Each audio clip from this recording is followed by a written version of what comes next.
fast till noon today? Okay, it's fast till noon.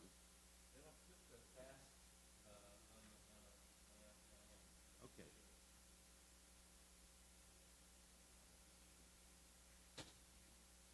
Yeah, why don't you remind the teacher about that? All right. Big crowd this morning.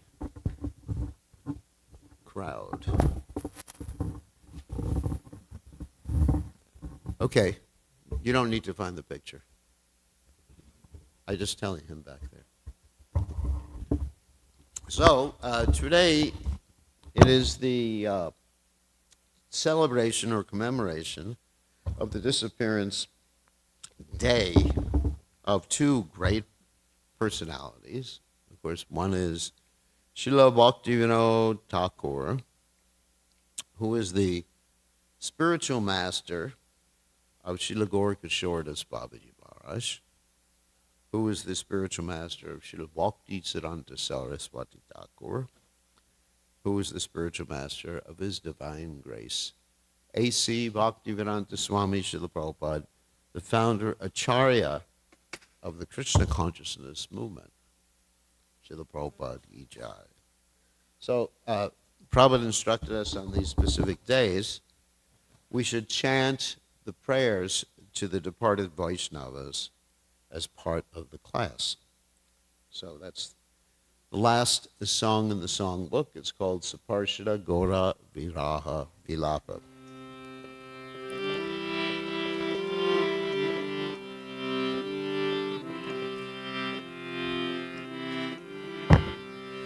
Jai Anilo Prema Janda Korana Prachur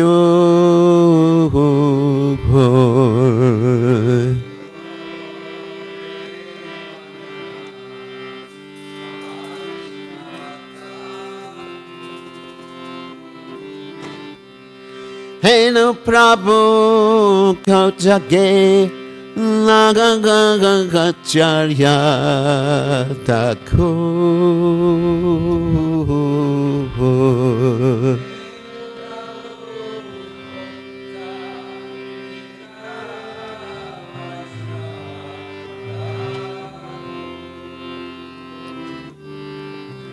Kamora Saruprupa Kahasana Chagan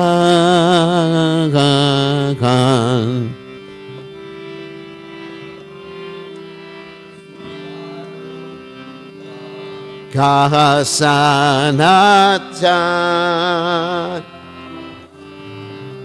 Kakatasa Raghunatha Patita Bhavagan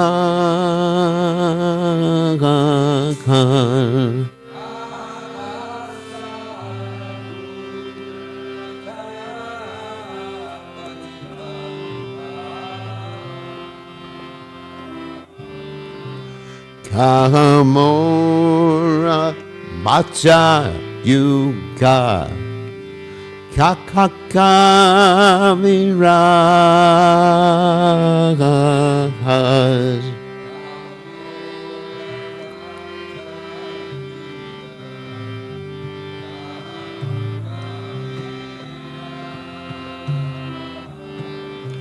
Ekakale Kotagela Goranat Taras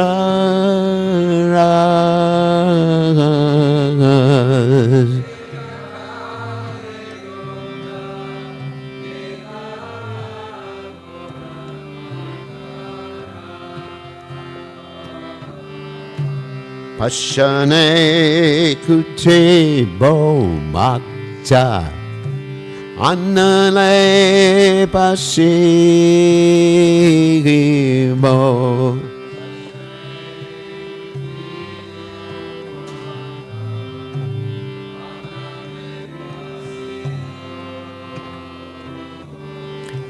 Goranga Gunera de ki kota gele babo.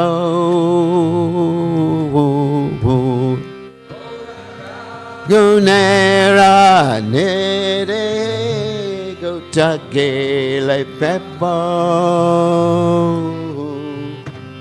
Say sabah sangira sange. Koilo milakas.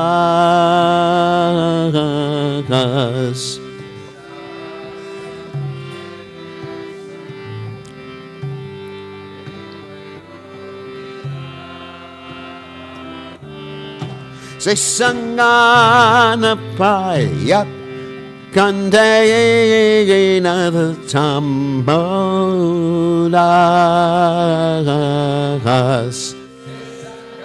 Nakpaya kande naruchamoda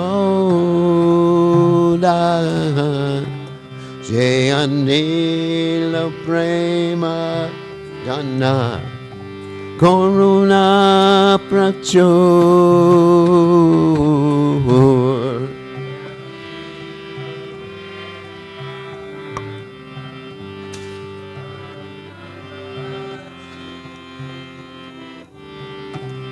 Jaya Bhakti Vinod Thakur, Bhakti Vinod Thakur, Bhakti Vinod Thakur, Bhakti Vinod Thakur.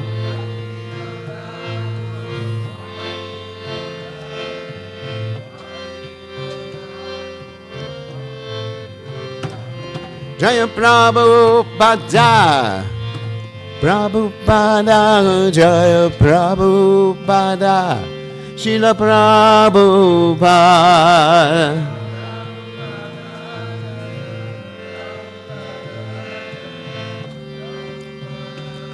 Srila Prabhupada. Jai Om Vishnupad, Paramahansa Paravidikacharya, also Tada Satashi Shimad, His Divine Grace, Abhaya Charanada Bhaktivedanta Goswami Srila Prabhupada, ISKCON founder, Srila Prabhupada, Anandakoti Vaishnava Vrindikajai, Namacharya,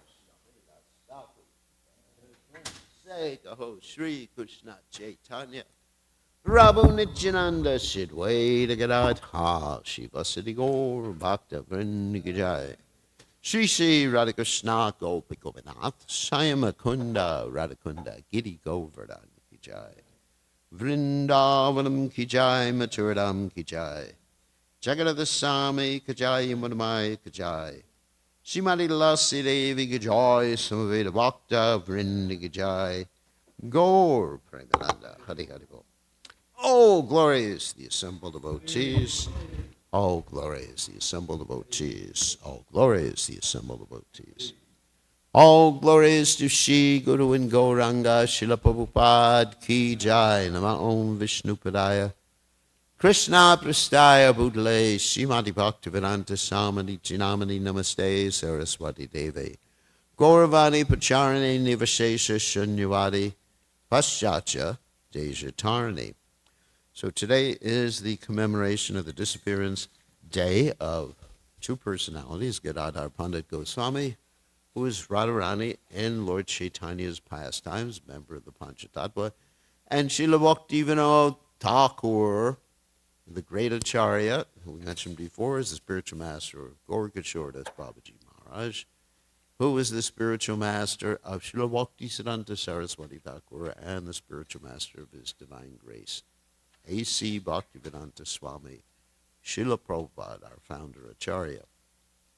So let me read the translation first of this poem by Narottam Das Thakur. He brought the treasure of divine love, and it was filled with compassion and mercy.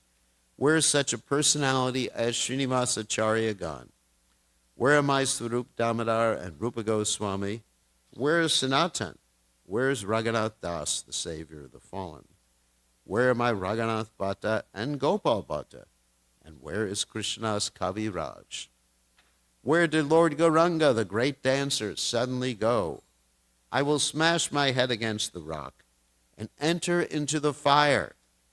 Where will I find Lord Gauranga, the reservoir of all wonderful qualities? Being unable to obtain the association of Lord Gauranga, accompanied by all these devotees in whose association he performed his pastimes, Narottama Das simply weeps. And of course, this can be our mood during these Disappearance Day celebrations, that we are feeling separation, even though we may not have been with Bhaktivinoda Thakur when he was on this planet, but still hearing about him manifests his presence, and we can feel this great longing to be in his presence. Just like we hear about Lord Chaitanya Mahaprabhu. I try to read the Chaitanya Charitamrita every day, and I was just thinking, why wasn't I there? And thinking, it'd just be so wonderful. And you picture yourself in the presence. That's the feeling of separation, even though we may not have been with that great personality whose Disappearance Day we are commemorating. So, first I'm going to talk about, Omagana Timiranda Shah Gananjana Shlakaya Chakshurun Miditam Yeda Tasmai Shri Gurave Namaha. So, first we're going to talk about Bhaktivinoda Thakur's disappearance and his daily life, and then I'll get into as much of his biography as I can, given the limited amount of time. So, of course, he disappeared in the Christian year, 1914, and the date was June 23rd, which happened to be the summer solstice, which is really interesting. You know, very auspicious day to leave this world. And it's also the disappearance day of Gadadhar Pandit Goswami. So his remains were interred in Godram Dvipa, which is right across the river from our Mayapur temple. And his commemoration, celebration took place at that time. Now, as far as his daily life was concerned, we know that he was a grahasta, and he had a family, and he was very responsible insofar as that was concerned. So how was he able to publish so many literatures, which we're going to mention in a few seconds? Well, here is his schedule. How he was considered to be the seventh Goswami. Now, we know about the six Goswamis of Vrindavan, how they were nijahara vahara. They were able to give up eating and sleeping. Perhaps they would rest for half an hour or an hour and a half a day, eat a little buttermilk or something every day or 2 days. And in this way, they were able to survive and write their transcendental literature. We cannot understand the position of these great personalities who were able to not only survive, but produce volumes and volumes of the most elevated subject matters of work. I mean, hearing about Krishnadas Kaviraj Goswami when he was in his 90s, we mentioned that before, and what to speak of Jiva Goswami and other personalities.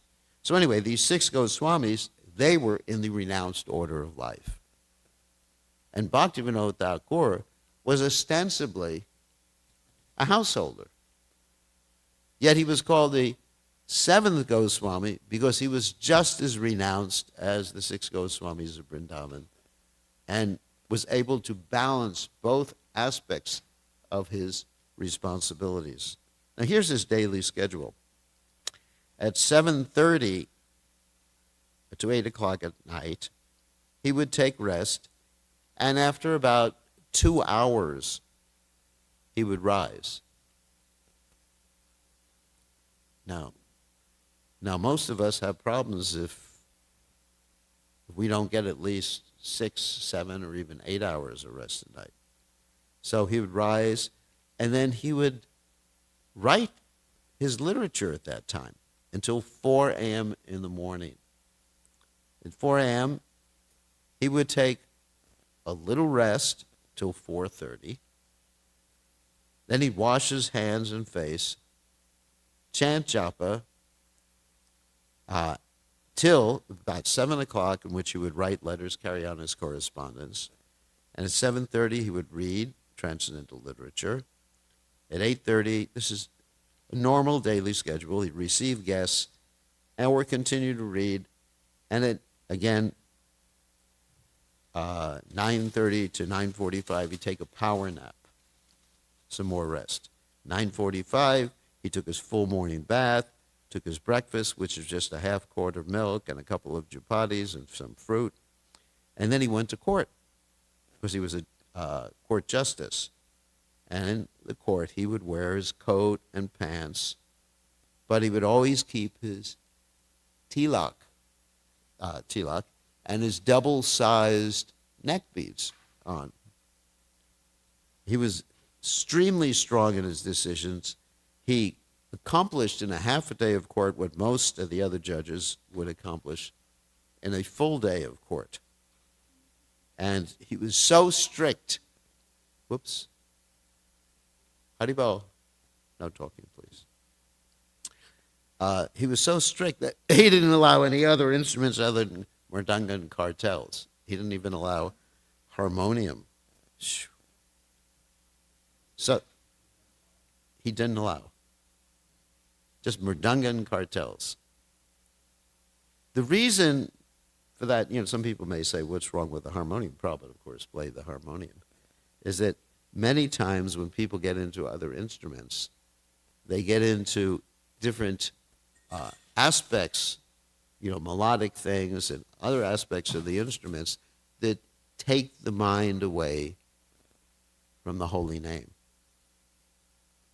So one has to be very careful in the application of these instruments to see if the instruments are augmenting our concentration on the holy name, or they're pulling our consciousness away from the holy name. So it's a very, very important point. So anyway, so at 1 p.m., so I said he went to court. At 1 p.m., the court was finished. He went home and bathed and refreshed himself. At 2 o'clock, he returned to the court or to his office at the court. And at 5 p.m., he'd translate works from Sanskrit to Bengali, or even write books in Sanskrit. He was quite proficient in Sanskrit. He would write some of his literature in Sanskrit. And then he'd take his evening bath and meal of rice, a couple of chapatis, and a little milk. And he was always very punctual. The reason we're talking about the schedule is because he was one of the first acharyas, or maybe the first acharya, to use a watch. Now, he didn't have the same type of watch that we have, even a mechanical watch. He had a pocket watch, which he kept in his pocket. And so I don't think they had wristwatches at that time. And he was always very charitable, and he was befriending everyone. He never showed any pride, and he was amiable towards everyone. And he never accepted any gifts from anyone. He declined all honors and titles because he thought that they would stand against his mission in life. He avoided luxurious life. He would not even, as most people did, he would not even chew betel nut. That's an intoxication. He didn't go to any theaters, and he was quite educated in different languages, called a polyglot. Polyglot means someone who knows many different languages. Bengali, Sanskrit, English, Latin, Urdu, Persian, and Orion. And he started writing his books when he was 12 years old. And there's a list here, which I'm not going to read because that would take the rest of the class to read the list of his books. And so we can show you some of them, just beginning here at the bottom, and then another page, and then another page, and another page, and partial page there. So that's Bhaktivinoda Thakur's literary output as a householder. And amazing. So Now we're going to start with a little bit of his history. Whoops. Right, beginning. Oh, how did we get there? Hold on a second.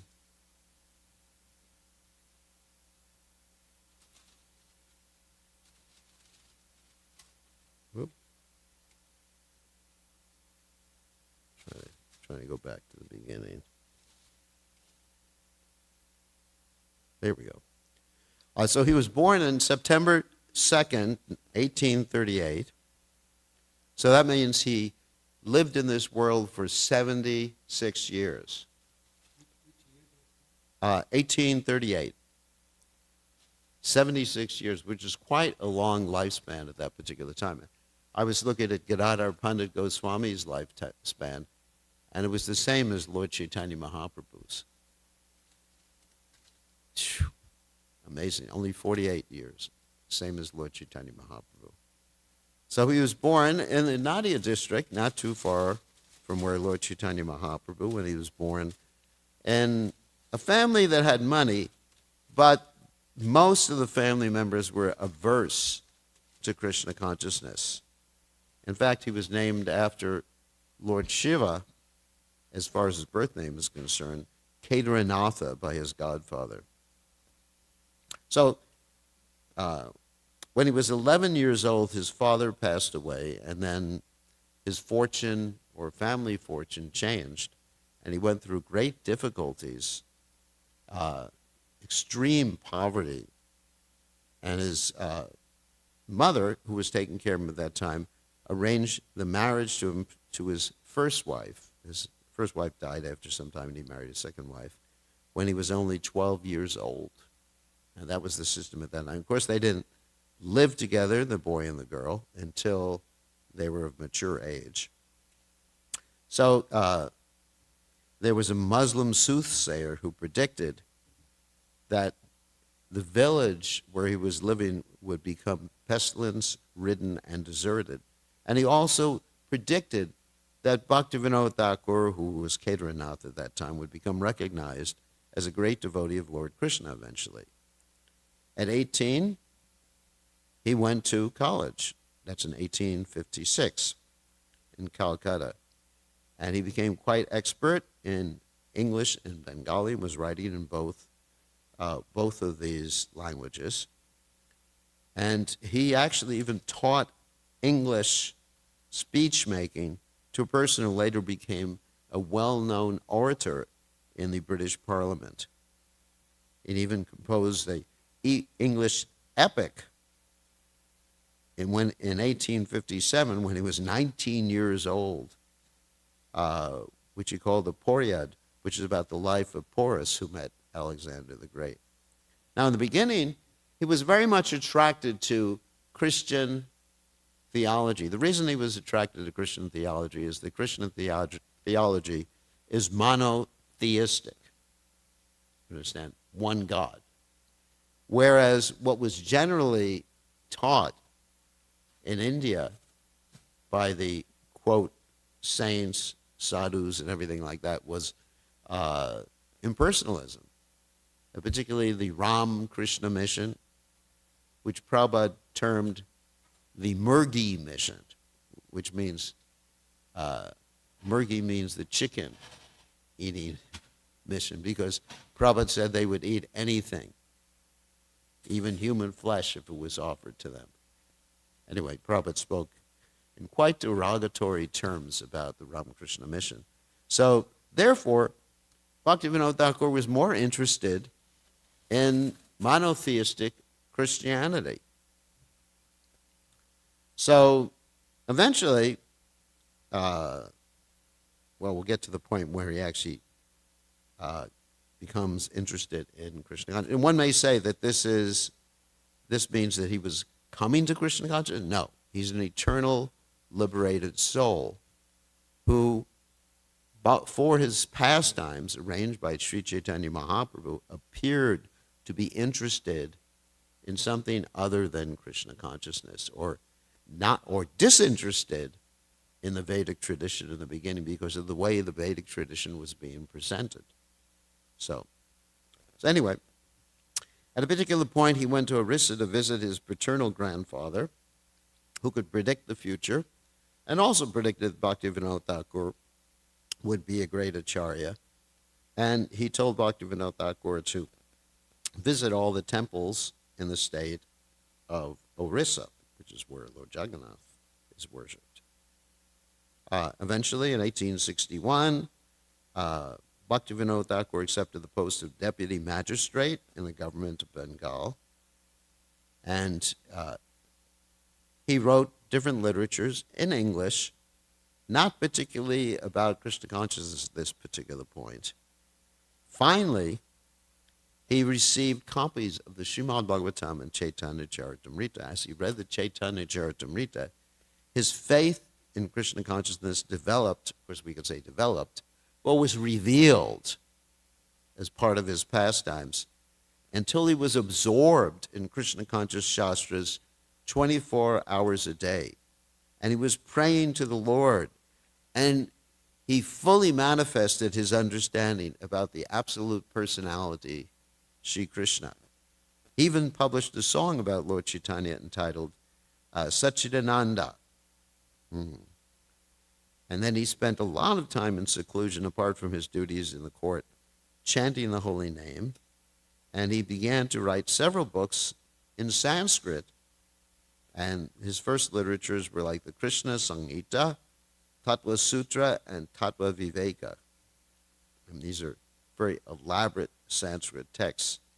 And wrote many books in Bengali, such as the Kalyana Kalpapatru.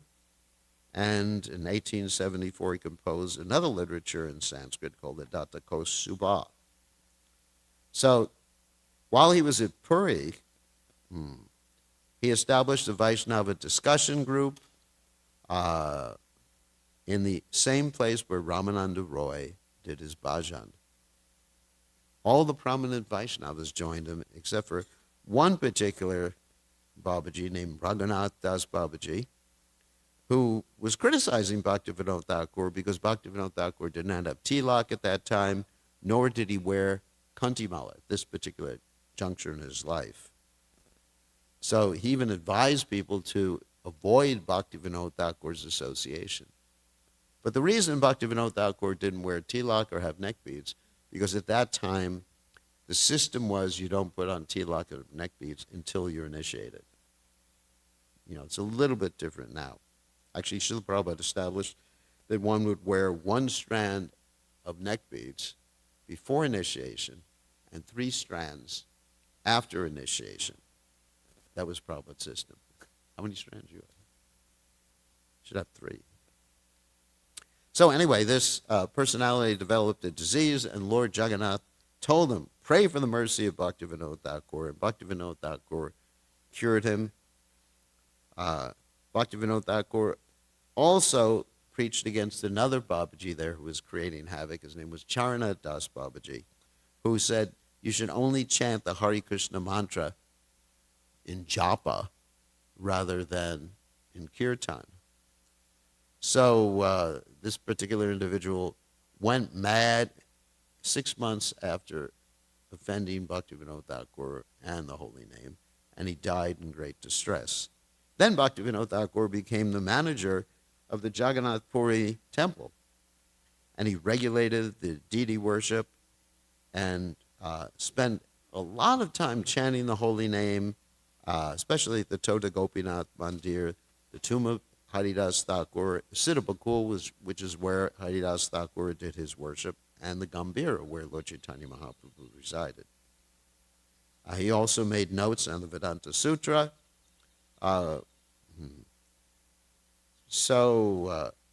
Then, in the Jagannath Balaba Gardens, then the 4th son of Bhaktivinoda Thakur took birth. I didn't mention the other sons because the 4th son is most important. He was named Bimala Prasad and later became known as Srila Bhaktisiddhanta Saraswati Thakur. Bhaktivinoda Thakur also, while he was administering the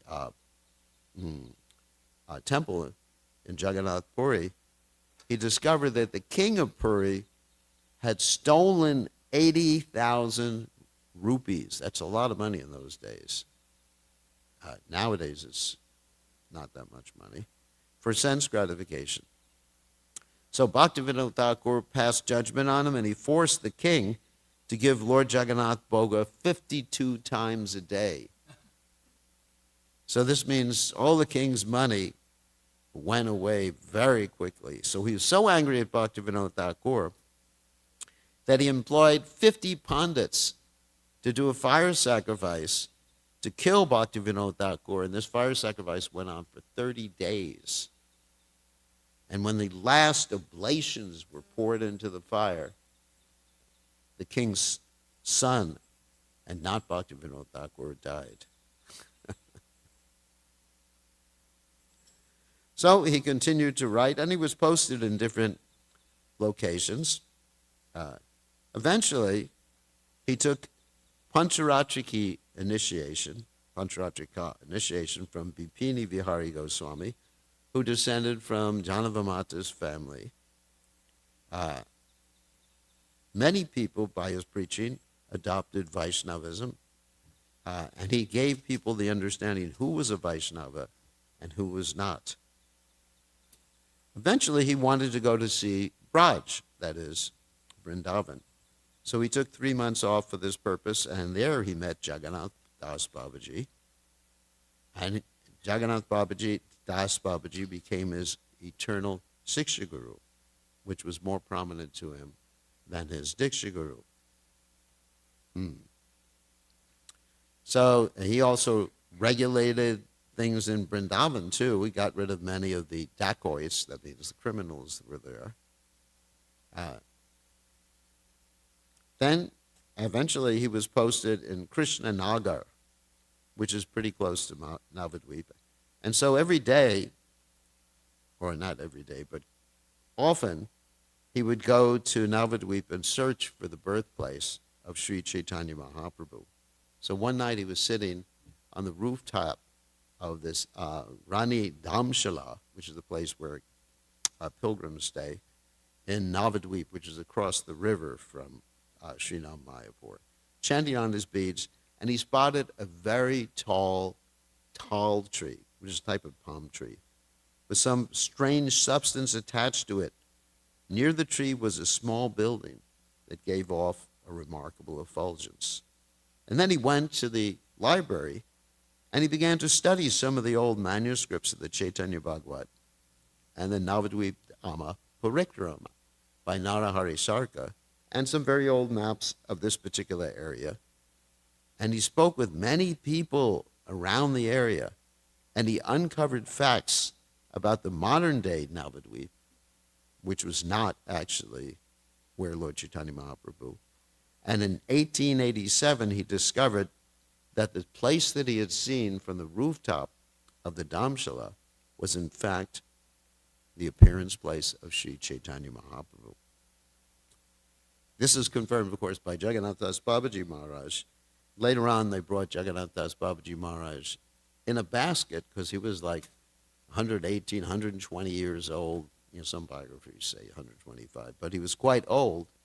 And when he came to that place, being carried by his assistant Bihari, he jumped out of the basket, even though he was quite old, and started dancing in ecstasy, confirming that that was the appearance place of Sri Chaitanya Mahaprabhu.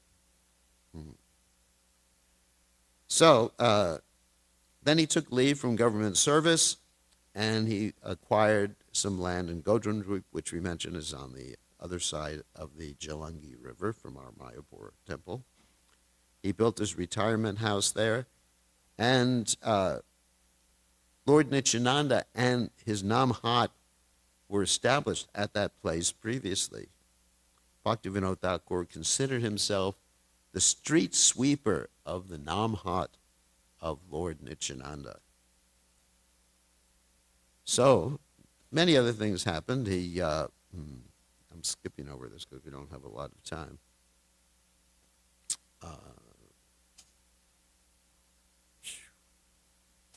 Yeah, there's a lot of information.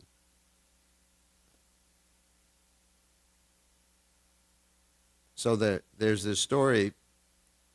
Whoops. Sorry. There's a story which I don't have written here. While he was posted as a magistrate, there was this rascal called ISKCON who stated that he was an incarnation of Krishna. And he would go with his associates, who he called Brahma and Shiva, and they would go to the different villages and require people to give their daughters for him to have a rasa dance with. So many innocent people were bewildered by this rascal who had some mystic powers. So Bhaktivinoda Thakur was assigned, and in addition, this rascal was against the British government. So that really got the British government officials upset. And then they asked Bhaktivinoda Thakur to go there and curb down this rascal. So he went there with so many Muslim police, because the Hindus were very much afraid of this guy.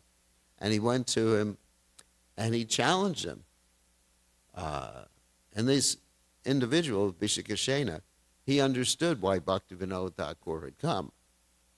And he said, "Oh, you're meant to worship me." And Bhaktivinoda Thakur said, "No, I want to bring you to see Lord Jagannath." But then this rascal offended Lord Jagannath by, referring to him as something, I'm not going to even say it's so offensive, referring to him in a materialistic way, referring to the deity in a materialistic way. And so Bhaktivinoda Thakur became incensed and dragged, along with all the magistrate, with all the police and everything like that, he dragged this rascal to the court. And the court case took place for many, many different days. And during that time, this person used his so-called mystic powers to make Bhaktivinoda Thakur's son sick. And Bhaktivinoda Thakur's wife said, let's let him go because we may all die. And Bhaktivinoda Thakur, with his great determination, said, "Let us all die, but we have to curb this rascal." So then even the final day before the final judgment in the court case, Bhaktivinoda Thakur became extremely ill. And, high fever.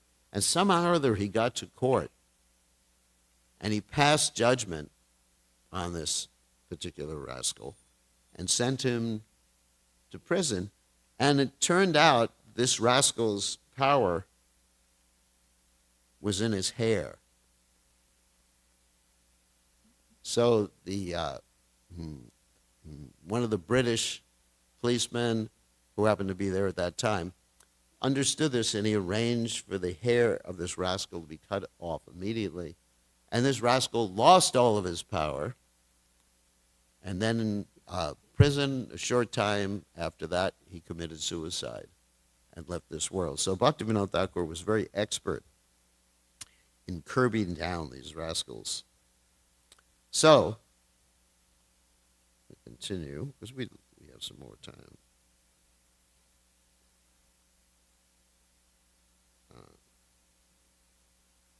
So Bhaktivinoda Thakur had an assistant named Krishnadas Babaji, and he became very dear to Bhaktivinoda Thakur and was his constant companion up to the very end of Bhaktivinoda Thakur's pastimes.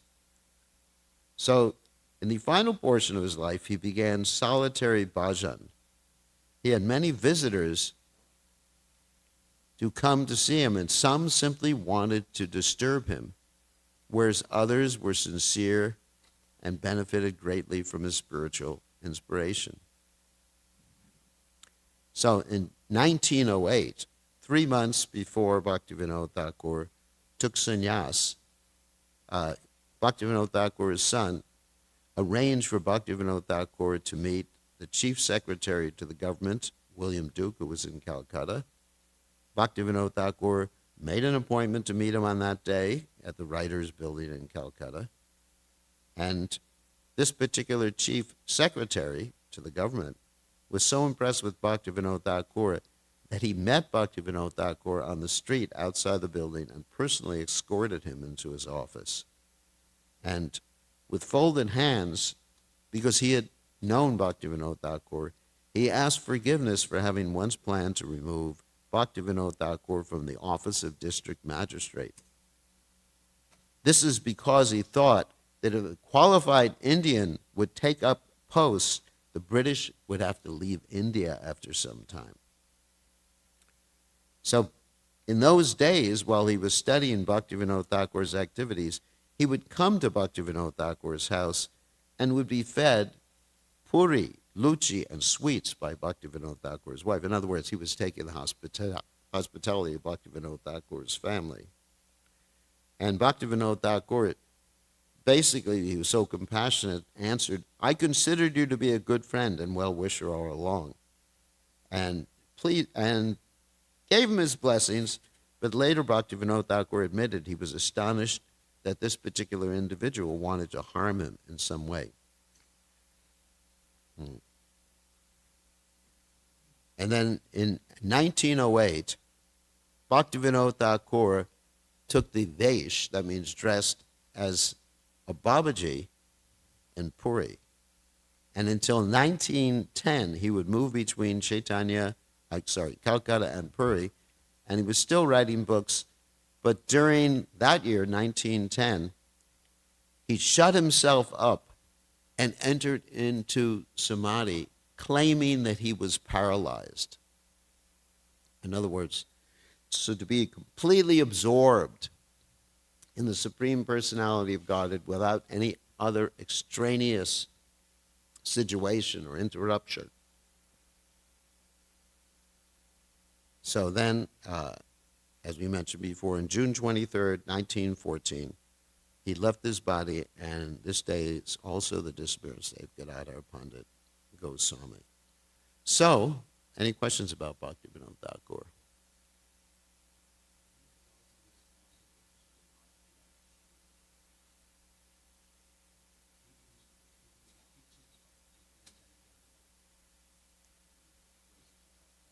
Yes. Oh, yeah. He propagated Chaitanya Charitamrita because it was hard to find a copy of the Chaitanya Charitamrita at that time. He spent some time trying to find it previously in the story. So he actually made the teachings of Lord Chaitanya Mahaprabhu more popular. Yes. And he also dealt with all these deviant Vaishnava, so-called Vaishnava sects, the upper sampradayas, as did his son Srila Bhakti Siddhanta Saraswati Thakur. Yeah.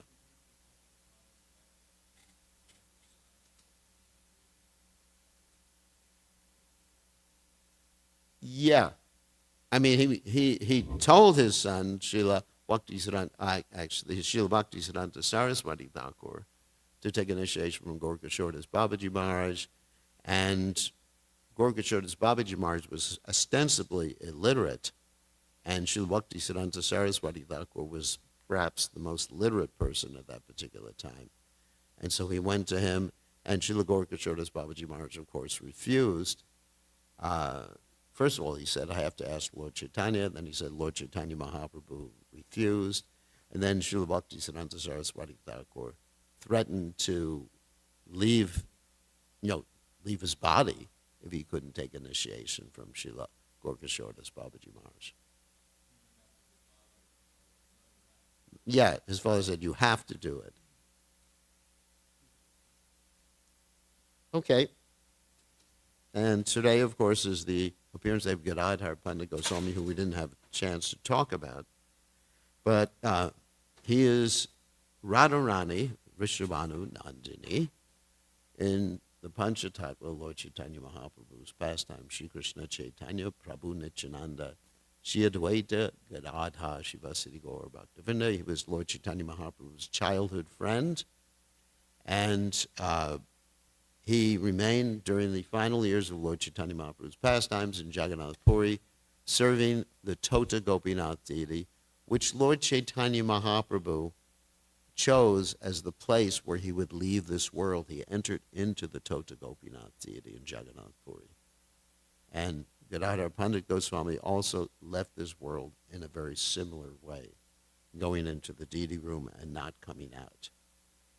So Gadadhar Pandit Goswami took this vow, Kshetra Sannyas, which Prabhupada said, and Bhaktivinoda Thakur said, is the preferable state of renunciation, preferable sannyas in Kali Yuga, called Kshetra Sannyas, where one remains in a holy place, one can remain with his family, one remains serving, and gives up all items of sense gratification to serve Krishna, just like Bhaktivinoda Thakur did.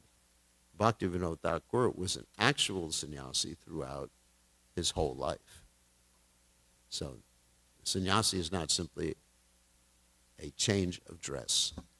Okay, actually it's time. All glories to His divine grace, A.C. Bhaktivedanta Swami Srila Prabhupada.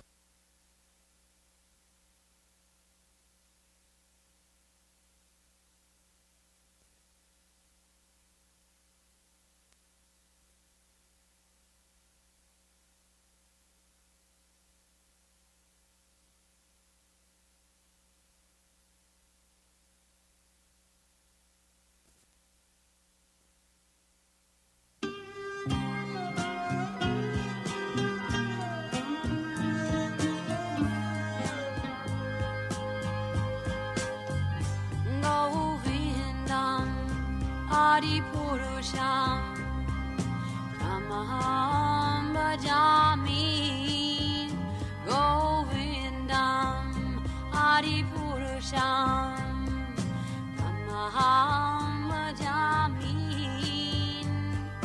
Govindam Adi Purusham Tamaham Bhajami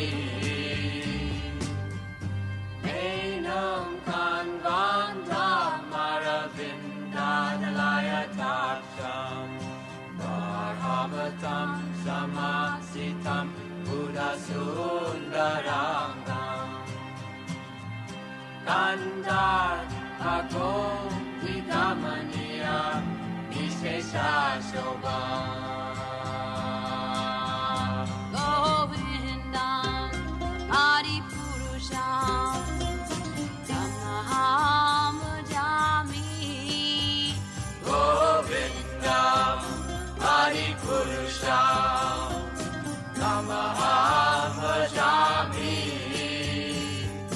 Govindam Adi Purusham Tamaham Bhajami Angani Yasa Sakalen Priya Priti Manti Vasyan Dipan Dikayanti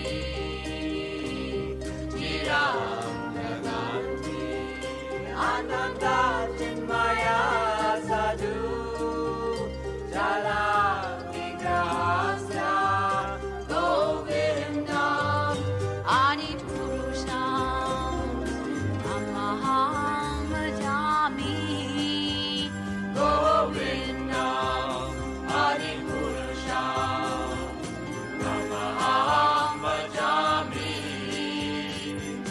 Govindam Adi Purusham Tamaham Bhajami Govindam Adi Purusham.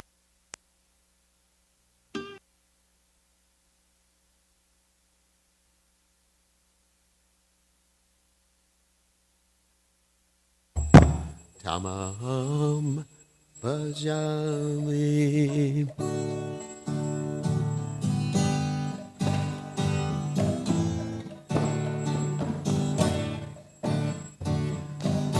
Namo Vishnu Padaya Krishna Prastaya Bhutale Srimate Bhakti Vedanta Tamme Niti Namane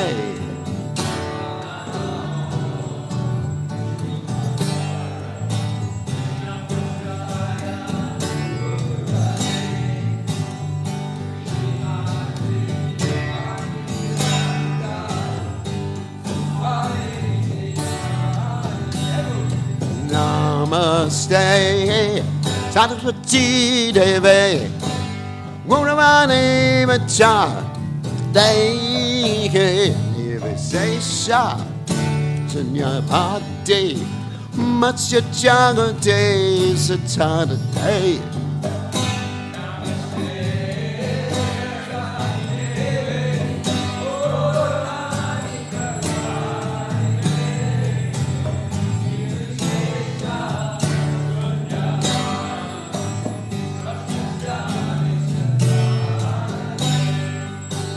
Jaya Sri Krishna Chaitanya Prabhu Nityananda Sri Advaita Gadadhara Sivasari Gaurvata Vrinda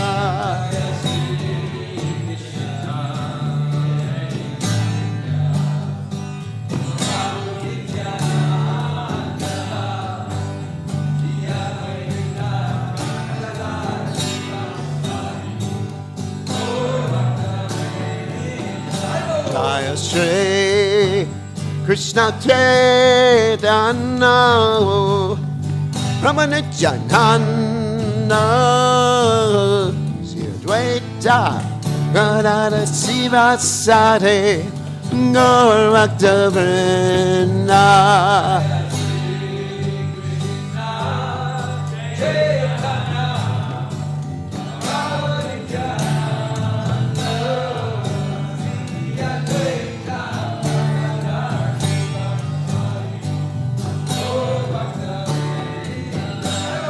Shri Krishna Chaitanya Prabhu Nityananda Sri Advaita Gadadhara Sivasari Gaurvata Vrinda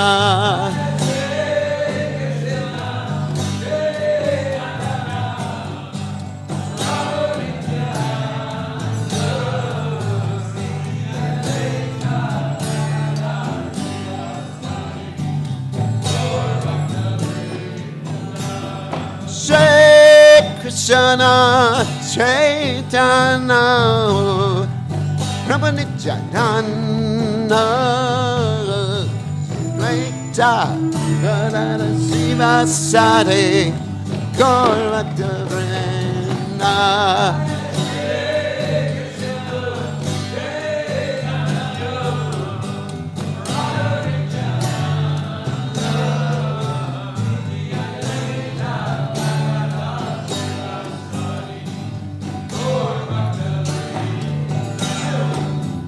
Hare Krishna, Hare Krishna, Krishna Krishna, Hare Hare, Hare Rama, Hare Rama, Rama Rama, Hare Hare.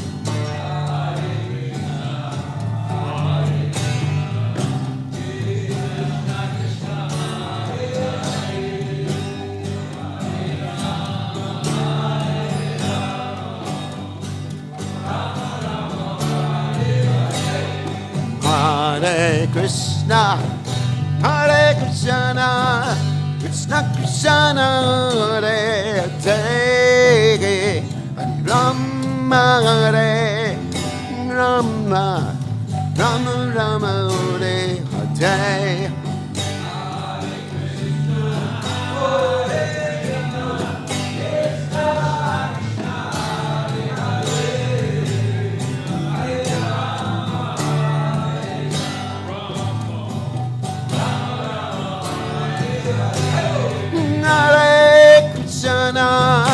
Hare Krishna, Krishna Krishna, Hare Hare, Hare Rama, Hare Rama, Rama Rama, Hare Hare.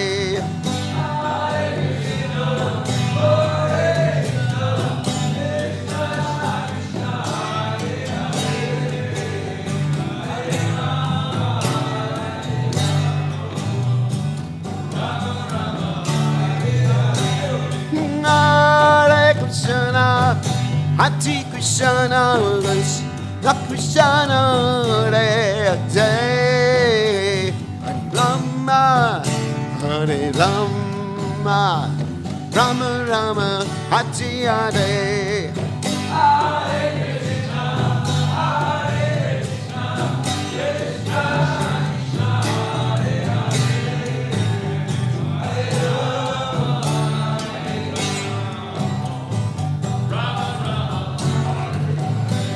Hare Krishna, Hare Krishna, Krishna Krishna, Hare Hare, Hare Rama Hare, Rama Rama Rama Hare Hare.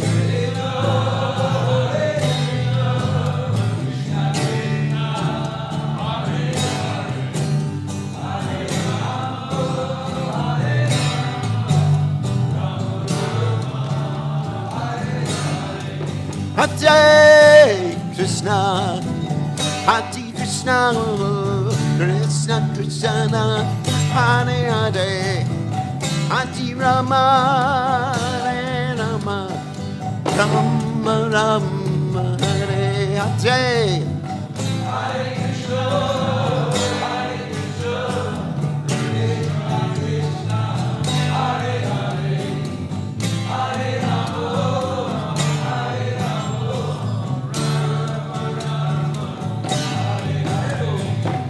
Hare Krishna, Krishna Krishna, Hare Hare, Hare Rama, Hare Rama, Hare Hare.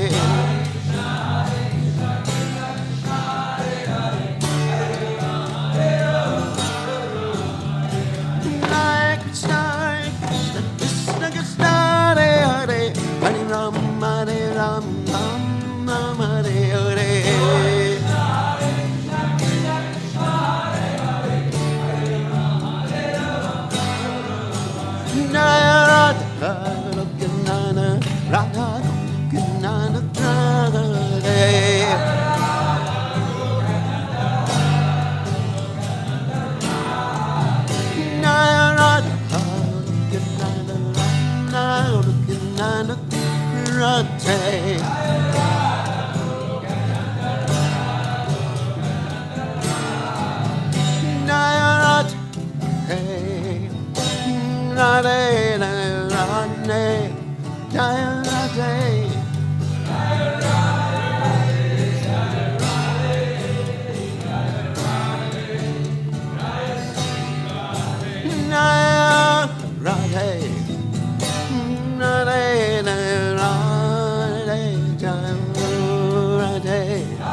Jai Om Vishnupad.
Darpanam Arjanam Bhavamahadam Agni Nirvapanam Shreya Kairavya Chandrika Vitaranam Vijavadu Jivanam Anandam Buddhi Vardhanam Pratitam Varanam Sarvatmasnapanam Param Vijayate Shri Krishna Sankirtanam Nam Namakari Bahuda Nija Sarva Shaktis Tatrapita Niyamita Smaranena Kala Etadrishita Vakripa Bhagavan Mamapi Dordaiva Midrishami Hajjani Nanuraga Trinadapi Sunichena Tororapi Suhishuna Amanina Manadena Kirtaniya Sadahari Nadanam Najanam Nasundarim Gavitam Vajagadisha Kamae Mama Janmani Janmani Ishvare Bhavatad Bhaktir Hoita Kitwai Ainanda Tanuja Kinkaram Patitam Mam Vishame Bhavam Buddha Kripayata Vapada Pankaja Stita Duli Sadrushim Vachintaya Nayanam Galushu Daraya Pulakar Nishitam Vapukada Tavakvishyati Yugayatam Namishena Chakshusha Pravashayatam Shunayatam Jagat Sarvam Govindam Virahename Ashlishavapadaratam Padastumam Adarshanam Marmahata Karotuva Yatatatava Vidatatulam Pato Mat Prananatastu Saeva Napara. Victory to the Sri Krishna Sankirtan, which cleanses the heart of all the dust accumulated for years and extinguishes the fire of conditional life, repeated birth and death.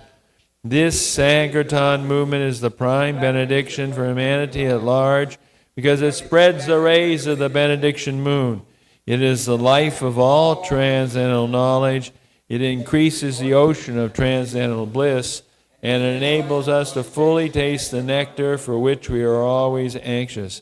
O my Lord, congregational chanting of your holy name alone can render all benediction to living beings, and thus you have hundreds and millions of names like Krishna and Govinda. In these transcendental paths, you have manifested all your transcendental energies. There are not even hard and fast rules for chanting these names. O my Lord, out of kindness you enable us to easily approach you by your holy names, but I am so unfortunate that I have no attraction for them. One should chant the holy name of the Lord in a humble state of mind, thinking oneself lower than the straw on the street. One should be more tolerant than a tree, devoid of all sense of false prestige, and should be ready to offer all respect to others. In such a state of mind, one can chant the holy name of the Lord constantly. O Almighty Lord, I have no desire to accumulate wealth, nor do I desire beautiful women, nor do I want any number of followers. I only want your causeless devotional service birth after birth. O Son of Maharaj Nanda Krishna, I am your eternal servitor. Yet somehow or other I have fallen into the ocean of birth and death. Please pick me up from this ocean of death and place me as one of the atoms at your lotus feet.